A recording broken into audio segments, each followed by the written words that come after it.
I'm a Republican. I'm a conservative. I'm running. I'm in first place by a lot, it seems, according to all the polls.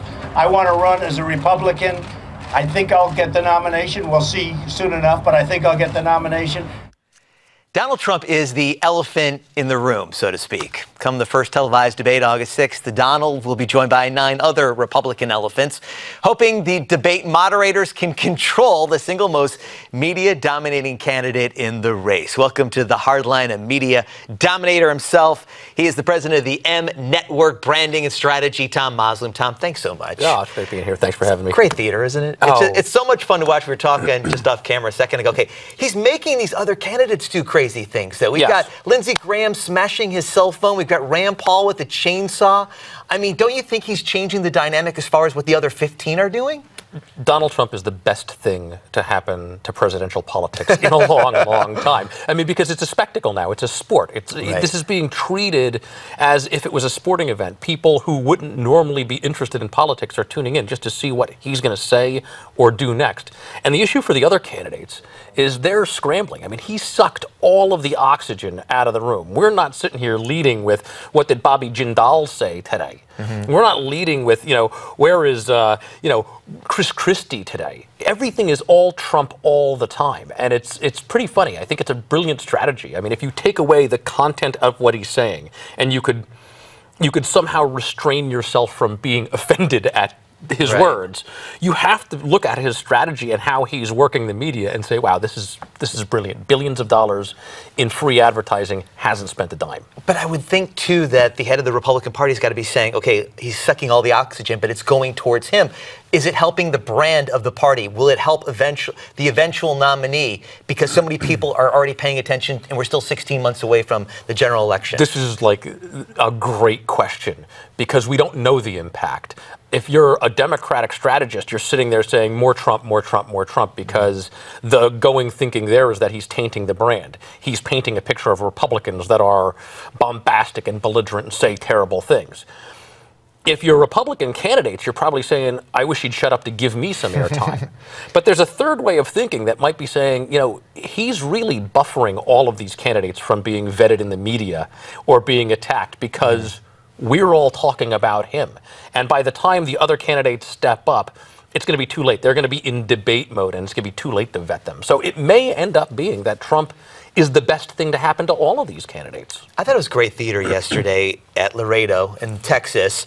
You've got 100 reporters following Donald Trump around. And at some point, it's great for Republicans. It's great for politicians when they're bashing the media. They're cutting them off. They're being bombastic.